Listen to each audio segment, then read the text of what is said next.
then I will give them the stage.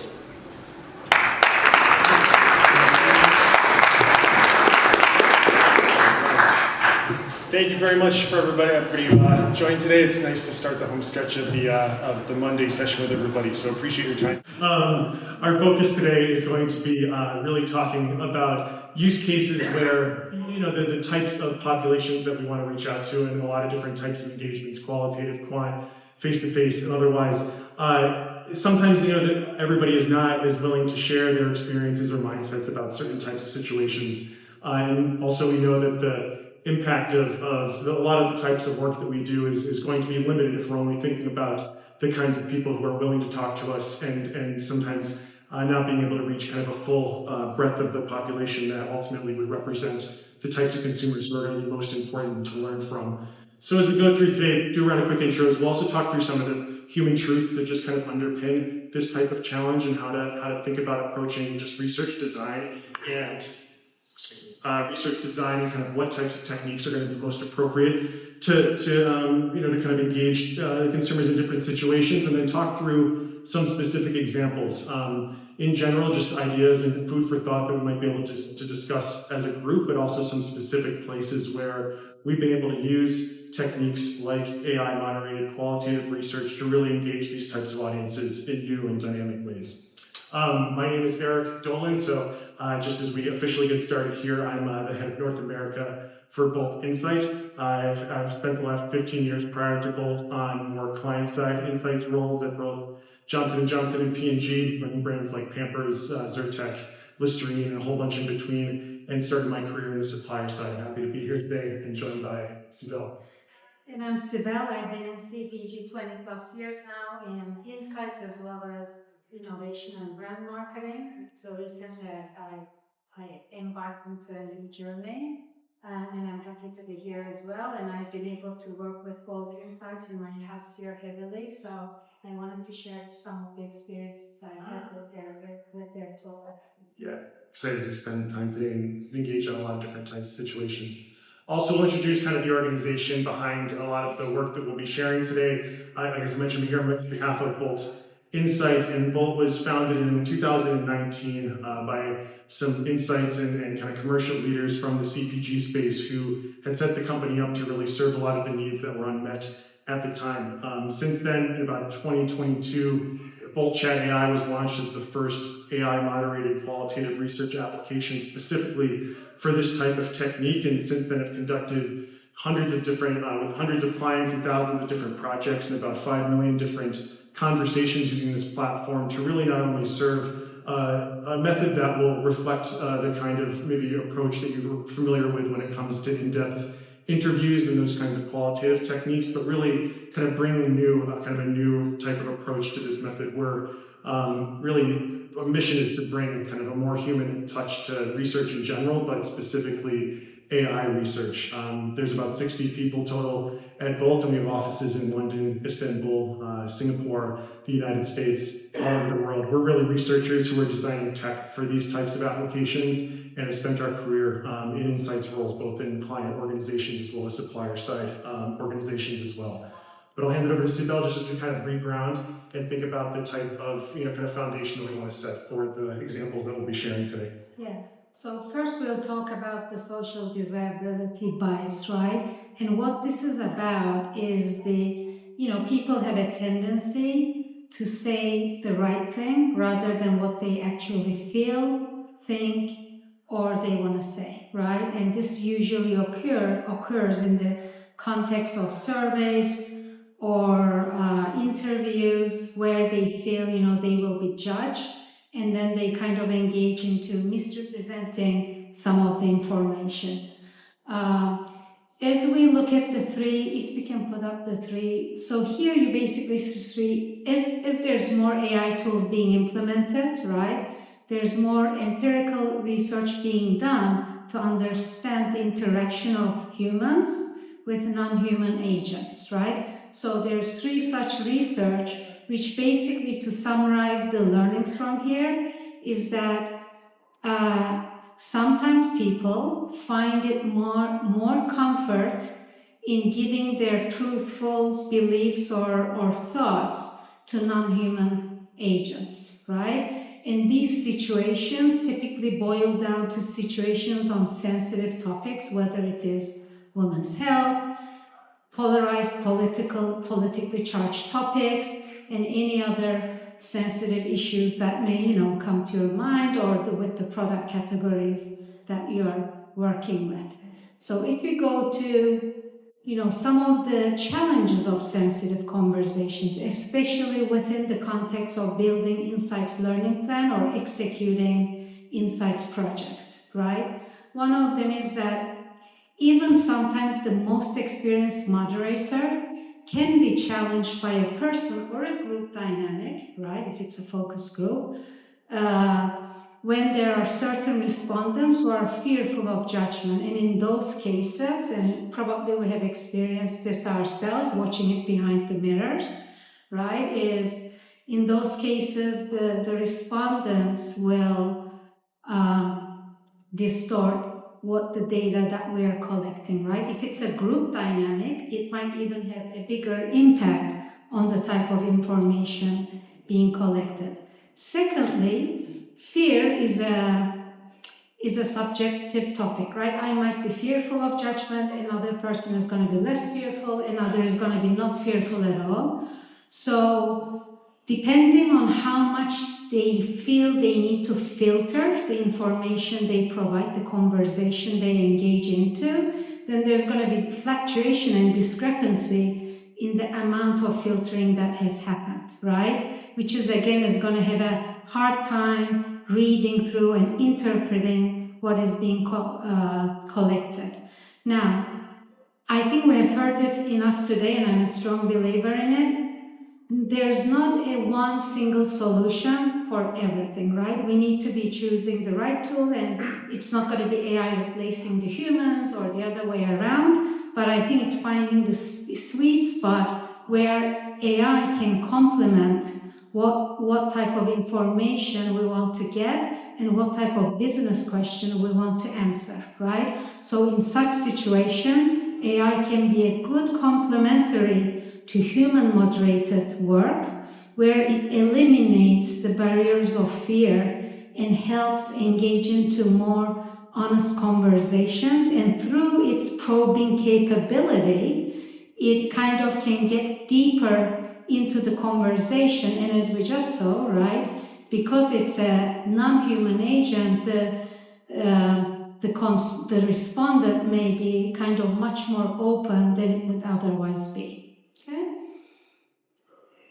So I'm gonna get into the details of what this AI moderation is. Yeah, sure. Just since we'll be going into some of these examples to give a bit of a feel and illustration of what the type of platform looks like that these engagements and these interactions happen on.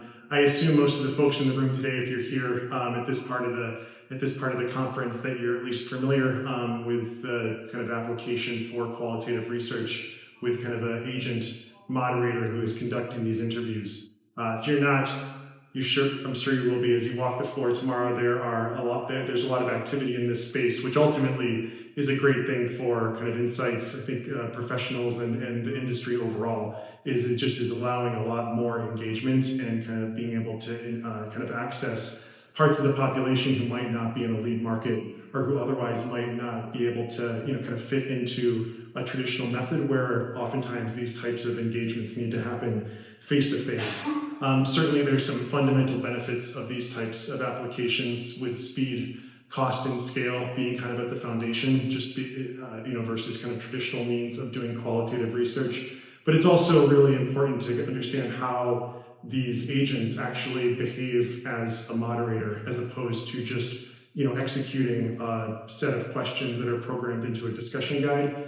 The training that goes into not only kind of having a natural conversation with consumers, but using projective probing techniques, being able to adapt to the conversation based on the type of input that somebody is sharing, really does distinguish, I think, a lot of the different players that are out there to, I guess, have a range of different approaches to this type of work to really fit different types of situations. So for the, I guess we'll kind of open up before we get into some of the specific examples with the kinds of work that I think would be just generally important to keep in mind as we talk through some of the specifics, but where this might come into play with populations who might be a little bit less or more reticent to share some of their experiences and mindsets. Yeah.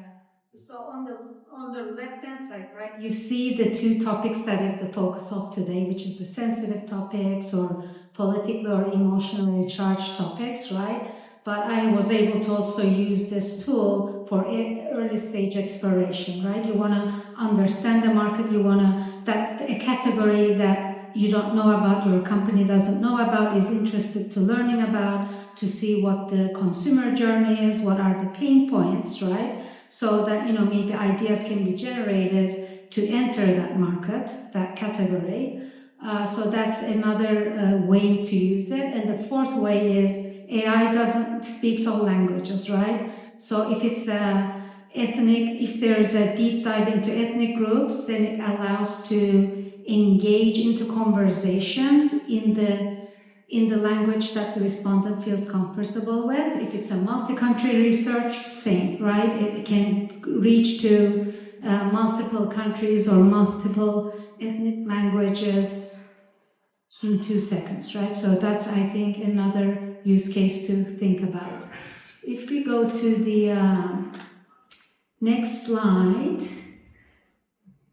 again, right, this is not an either or question. There's going to be question, especially if it relates to observation, right? I want to observe, I want to do an ethnography, or I want to see how the consumer is engaging with a packaging, with a product, right? This is where human moderation becomes important. The second bullet point, I have done that a lot, where, whether it's a communication idea or innovation idea, you want to sit with your agency, with your brand team, innovation team, communication team, and work with the consumers and do iterative research and do co-creation with the consumer. So this is, again, a situation where human moderation would be needed. Another one that I want to touch on is that we really need to understand the target group, whether it is cross-country or within the country. What is the literacy issue? Is there any literacy issue, right? And then is there any online technology access issue? So these are also important. When there's such an issue, human moderator becomes a little bit compulsory, okay? This is kind of a framework, as I said. It is all about deciding when to use what, right? Rather than replacing and making either or decisions. This framework starts because our today's topic is emotional sensitivity, that's on the x-axis, and the y-axis is observation or interaction needs with the respondents, right? So in those cases, in the bottom quadrant, you see AI moderation, an ideal candidate for such a situation because you can deep dive into the emotions, but you don't need observation skills. On the other end of the spectrum, you see that human moderator is more appropriate for that purpose, right? And then on the other two sides, these are kind of mixed approaches that the learning plan can be built into, where you might have a high observation needs and high emotional. So in the beginning, right, to extract some of the valuable emotions, it might start as an AI, so that it is embedded, those learnings are embedded into the later stage of a human moderated work, where, more deeper probing can occur and observation can occur specific to the hypothesis or the business questions coming from the early stage work, right? So I think these are different ways to decide. And I don't think this is an exhaustive list, right? We can change the axes, whether it's an early stage, whether it's a late stage, whether it's a high risk, high cost project, a low risk initiative, right? So there are different ways to think about when deciding on where to use different approaches, right? And again, the additional considerations, as always, is going to be the literacy level, right? That's going to be one of the table stakes, technological access, and also if there's any nuances with dialect, right? If that's making a difference, then those are some of the things to think through about. Thanks, Sibel. That's a great point. Just oftentimes, qualitative is rarely the only part of the learning plan. So these things often do span a number of different phases. And some of the examples we're going to talk through today are kind of getting into a few of these topics that might exist on various points of that spectrum. But I guess just getting into some of the specifics, we've prepared a few today. And in terms of the topics, we have one example, kind of understanding women's level of awareness of kind of going through the journey of menopause and perimenopause, and really getting a pretty dynamic set of feedback that help not only drive kind of innovation work, but also how does the messaging and tone and kind of education and interaction with not direct even product and kind of direct to consumer messaging, but also through healthcare professionals. What are some of those key resonant points and milestones that are going to matter most to women as they discover and kind of go through these different phases? The second is an interesting piece of work that was relatively recent. It kind of helped a public policy partner really react to and understand some of the perceptions on the ground in Chicago. So geographically was very focused to the Chicago and kind of greater metro area, and getting a few different perspectives on the kind of the prospect and I guess the beginning of some of the federal troop presence in the city there, and a pretty interesting set of results that we'll look through some of the top lines there from the kind of broader, kind of more national and political implications of that, but also the impact that a lot of folks that lived in that city had in terms of the situation and what this was actually addressing at its root cause, as opposed to the kind of optics of it on the broader stage. And then lastly, in terms of a lot of, certainly in the healthcare space and a lot of sensitive needs states, oftentimes is a more difficult population to engage with in general, let alone recruit, but from a patient and a healthcare professional side, really understanding some of the nuances and challenges of treatments, how those kind of integrate into a lifestyle, and some of the aftermath of that here, specifically for those who suffer from schizophrenia. So we're not going to go, just given time, we're not going to go into all of these, but we'll provide a little bit of an overview, because I wanted to also talk about how we'll be presenting some of these findings, and we'll be using functionality on our platform. I know others that have this similar type of technique and applications out there that allow us to take all of the input that we're getting from specific respondents and be able to render that into a digital or dynamic persona that is able to provide a kind of a synopsis and a synthesis of what we're hearing across a large group of respondents. Certainly protects the privacy and confidentiality of those who might have provided that information but didn't want to be individually disclosed. It also provides not only kind of a way to communicate either kind of internally or with different constituents the kind of key themes and insights that come out of this work, but also these types of personas are interactive in a way where you can continue to engage after specific research is captured. As you create these on our platform, you would be able to have kind of conversations with these types of personas to understand their mindset and perspective on other types of category developments or kind of environmental factors or different kinds of launches that might be happening in a product space, for instance. So let me skip over a few here. And in terms of the kind of some of the examples that we shared here today, certainly were more specific. My first reading. There it is. All right. Well, at least I can assure you that it was there somewhere.